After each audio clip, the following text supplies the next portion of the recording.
Welcome back to the Fulton County Gospel News Podcast. My name is Barry Odell, and I am your host. Fulton County Gospel News is a bi-monthly publication of the Church of Christ in Mammoth Spring, Arkansas. And if you'd like to learn more about our paper, just visit our website, mammothspringchurchofchrist.com, and there you can find all the information that you need. You can subscribe to the paper as a PDF in your email, or you can get a hard copy through the United States Postal Service. Just let us know what we can do for you, and we'll be happy to add you to one of those mail lists. Also, if you've not yet subscribed to this podcast, go to podbean.com, or on your Apple or Android device, go to your App Store, look for Podbean, download it to your phone. It's a free download, and then you can search for Fulton County Gospel News or other valuable Christian podcasts that are out there, and there are a lot of them. All right, today I want to do something a bit different. There's an article that I ran across online, and I thought I would do several, I don't know how many exactly, but several episodes based on this particular article. I'll go ahead and tell you what the article is titled and who wrote it and a little bit about him, and then I'll get into it a bit. So the title of the article is Why the Churches of Christ Were Right After All. Now it's interesting because this article was written by a man by the name of Ted Campbell. It was written, I believe, in the year 2011. But the guy's name was Ted Campbell.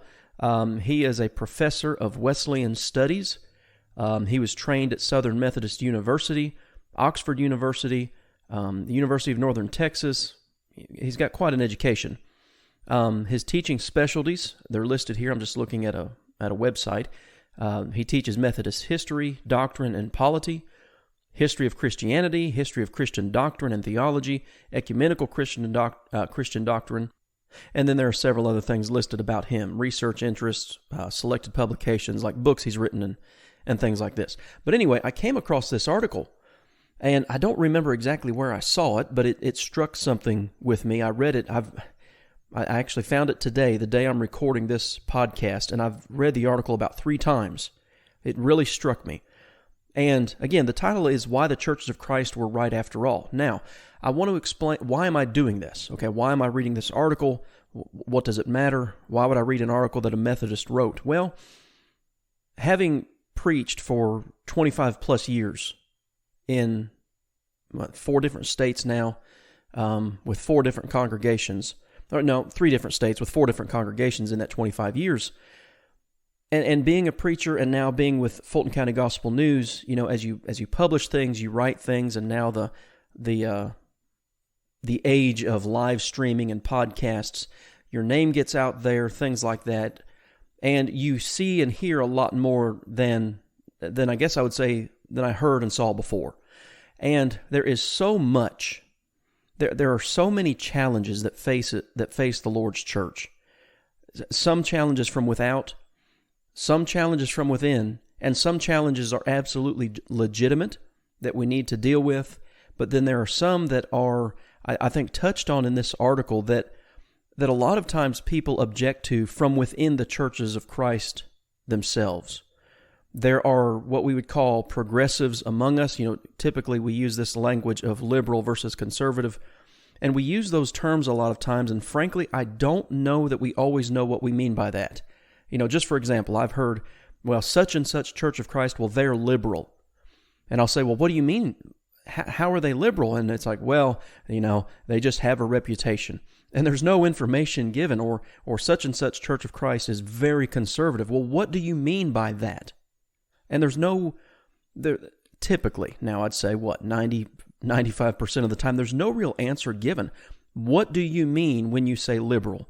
What do you mean when you say progressive? It's easy to slap a label on someone, or perhaps a congregation, let's say, since that's the context that we're talking in, because you've heard it from somebody else, or some preacher told me, or I read it in an article somewhere.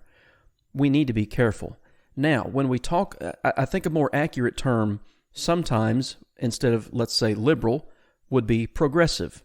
Because the fact of the matter is, there are those within churches of Christ who are trying to progress beyond what is revealed in Scripture. And they have a variety of reasons, and they have scriptures that they'll point to and things like this. So I'm just saying all of that to say that there is no doubt that there are challenges within the Lord's church that need to be addressed.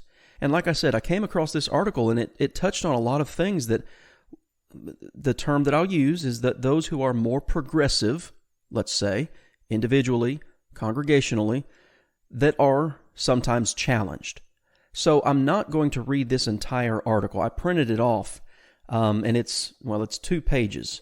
Times New Roman font, 12-point font. So I'm not going to read the entire article, but I'm going to read some parts of it to you.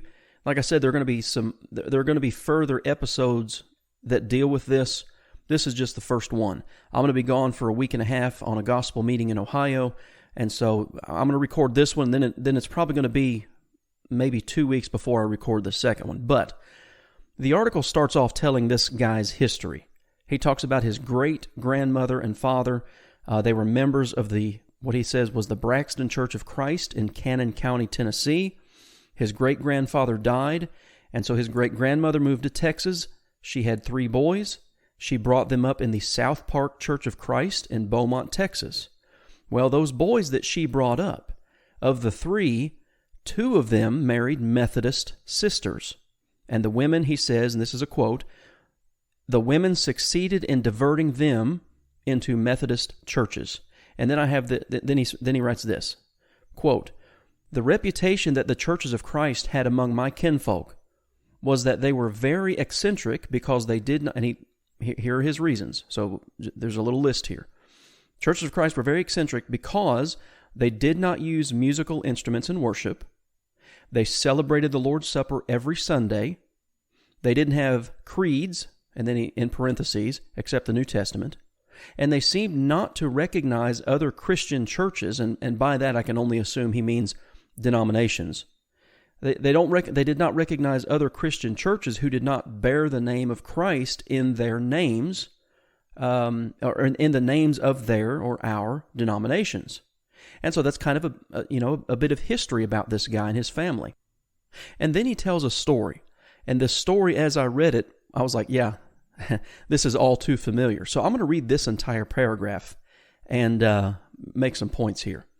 He says the impression that he and his family had was solidified when in my senior year in high school, I responded enthusiastically to an advertisement in a used bookshop in Beaumont promising free Greek lessons. I was taken to a small Church of Christ in Bridge City, Texas, where I got about 45 minutes of instruction in the Greek alphabet. And then I was treated to an hour and a half of heated discussion sparked by a question posed by a younger and obviously inexperienced minister. Now let me stop here from reading for just a minute. I've seen this. What he describes here, I've seen, and we need to learn how to deal better with things like this. So here's this younger and obviously, as he says, inexperienced minister. Here is his question. If I go to a Baptist revival and I just sit on the back row and don't sing the hymns or anything, does that constitute having fellowship with the unfruitful works of darkness? Ephesians 5:11. The answer, I quickly learned, was yes, it does. And from the conversation in the car on the way to Bridge City and back, I figured out that this was a group of Church of Christ folk who regarded a lot of other Churches of Christ folk as mere pretenders to the name. They were, I think, what my Campbell relatives called hard-shell Churches of Christ folk. Now, I'll tell you, just for myself here, as a preacher in the Lord's church, as a preacher in the Churches of Christ, I've never heard of hard-shell Churches of Christ. I've heard of hard-shell Baptists. I've heard that one. But this is, and that's why this article sparked my interest so much, is because this is from an outside view. We might refer to someone, we're, as a member of the Church of Christ, we might refer to a Baptist as a, quote, hard-shell Baptist, and that's coming from an outside perspective in regard to the Baptist church. Well, now I'm getting to see that from this person, from his perspective from the outside. But my point here with this paragraph is, that's a good question. If I go to a Baptist revival, I just sit there, I don't do anything. Is that fellowship? Now, I did this myself, and I actually did it with a fellow preacher of mine back in the early 2000s. Oh, I don't know, it'd be around, around 2000 or possibly 2001. But anyway, I was preaching for a small congregation in Obion County, Tennessee, and I was invited by the local Assembly of God pastor to come to their revival. It was either a Monday or Tuesday night, and so I went and I took this other friend with me who was also a preacher, and we just sat there. We didn't involve ourselves in any of the services. We were there, you might say, just as observers. We wanted to learn something and perhaps build a rapport with this pastor and with this congregation. I was not in fellowship with them. I didn't approve of what was going on, and there was a lot going on, believe me. I didn't approve with what was being taught, and it's not because I didn't approve of it. It's because it was unbiblical. We have to get that across as well. But the response to that question in this article, if just going to a revival, a denominational revival, and sitting there and observing, if that constitutes fellowship, then pretty much anything constitutes fellowship. Okay, so let's take that on down the road a little bit. Let's say someone in your community passes away and you've known them for a long time. You're a member of the church, but their service is going to be in a Baptist church building. And there's going to be music, and the pastor's going to get up there and preach, and he's going to lead in prayers. Are you in fellowship then with the Baptist church? Well, some would say yes, and they would say that incorrectly. They're absolutely wrong. Listen, physical proximity doesn't necessarily mean fellowship. But there are some who, I had an instructor who would say it like this: they're so straight-laced that they'll fall over backwards. There's no reasoning with them. They're right. And if you do anything in regard to their opinions on what you shouldn't do, well, you're cut off. You might be written up in a paper somewhere. And like I said, there's no reasoning with people like that. Going to something like that, whether it's a Baptist revival or a funeral at a Baptist church, just sitting there and observing, or in the case of a funeral, being there in terms of support for the grieving, that's not fellowship. That's not the biblical definition of fellowship. So we have to be very careful. And like I said, I've seen that mindset among preachers who are very divisive, very strongly opinionated, and you cannot reason with folks like that most of the time. Anyway, the article goes on to say, and this is what he wrote: "So I did not have a very positive impression of the churches of Christ, but I'm beginning to change my mind. And now I'm thinking they may be right on some of those most interesting points that have distinguished them. I attended the Preston Road Church of Christ on Sunday, March 6, 2011. Deeply enjoyed the service, the singing, and the sermon by Reverend Scott Sager, I don't know how to pronounce that, and the author here calls him Reverend, so I'm just using his language. I also was offered and received the Lord's Supper there, so my great-grandma Campbell can perhaps take some solace in the fact that I am now in communion with at least one Churches of Christ congregation. However soft-shelled they may be, and however unwittingly this happened on the part of the congregation." So again, we have to remember this article is being written from the perspective of what we might call a dyed-in-the-wool Methodist. And so, not necessarily dealing with biblical doctrine here, or truth versus error. This is simply his perspective as an outsider and how things went. So the article goes on to say this: here are 5 reasons why the Churches of Christ may be right after all. And so the next several episodes of this podcast, I'm going to walk through this article and talk about each one, but I'll just go ahead and give you the list. And I will include a link to this article in the show notes, so if you want to read it yourself, you can do that. So the first one, he says, first, they have a profound insight into Christian music and its place in worship. Okay, that's interesting, because a lot of challenges that we face from within the Churches of Christ is right here. It's the argument of authority. It's the argument of the validity of instrumental music. The arguments that go back and forth. Well, the New Testament doesn't say not to, so therefore we can.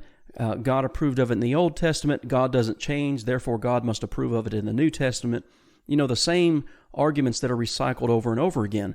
Well, this person as an outsider, and like I said, I'm not going to deal with it at length in this episode. He says they have a profound insight into Christian music and its place in worship, all right? Secondly, he said they've sure got the name right, and he talks about that. His third point was the Churches of Christ celebrate the Lord's Supper every Sunday. And if you remember, in the opening paragraph, that was one of the reasons the Churches of Christ were considered eccentric, because they observe the Lord's Supper every Sunday. Well, that's his third point that they may be right on. Fourth, he says there is really only one Church of Christ. And then number 5, and this is how he writes it. Fifth, and perhaps most importantly, The simplicity of the churches of Christ allows them to focus on what is most important, namely, the gospel of Christ. All right, so again, for this episode, I just wanted to introduce this article to you, lay some things out, and for us to consider the fact that we need to be appreciative for what we have in the Lord's church, and not just what we have, but why do we have it? Okay, this guy, as an outsider, is looking at how we worshiped, looking at what we called ourselves, looking at what we taught, looking at the name we wear. And there are challenges constantly, and I suppose there always will be, that come from within the church itself that question all of those things. Well, why shouldn't we use instrumental music? Why should we call ourselves of Christ? And so I hope this series of episodes will help you. Maybe this first episode here has kind of whetted your appetite, as we say. But I want to go back to this real quick in his opening paragraph. The reputation by which he knew the churches of Christ was given to him from his family, you might say from his upbringing, his grandparents being brought up in the Methodist church, even though his great-grandparents were members of the churches of Christ. You know, there's one generation. Think about that. One generation from a family who was members of the churches of Christ to two of their three sons then marrying a Methodist and becoming Methodists. And then the view that, after that, the view that then the family would develop over the years about churches of Christ. But when he visited a congregation in 2011, his conclusion was, you know what, maybe they're right after all. And I think there's something significant to that concept coming from what we would call an outsider, in the sense that he's not a member of the churches of Christ. So that's what we're going to do. That's where we're going to go over the next several podcasts. So I hope you stay tuned, share this content, because there are constantly folks in the churches of Christ who are wanting to change her. It's the idea of, hey man, we can do better, the churches of Christ. And think about this one. I've heard a lot of guys say this within the church of Christ. The church of Christ is going to die if we don't change. That's a pretty serious charge, okay? If we believe that there is a church that Christ established, if we believe that there is a church for which Christ died and for which he shed his blood to pay, then is it the church that needs to change? Or is it perhaps those who want to constantly change her that need to change? So that's the direction I hope to go in this series of episodes. All right, well, I appreciate you tuning in today. We're going to come back as soon as we can. Like I said, I've got a gospel meeting to do. I'll be out of town for a week and a half or so. So it may be 2 weeks until the next episode comes out. But I just ask that you bear with me and stay tuned. Again, if you'd like to get the Fulton County Gospel News paper, visit our website, MammothSpringChurchOfChrist.com, and you can find all the information you'll need, and we can get that paper to you free of charge. If you've not yet subscribed to the podcast, go to podbean.com, download the app, and become a follower of Fulton County Gospel News. Thanks again for listening today, and I will catch you on the next episode of Fulton County Gospel News Podcast.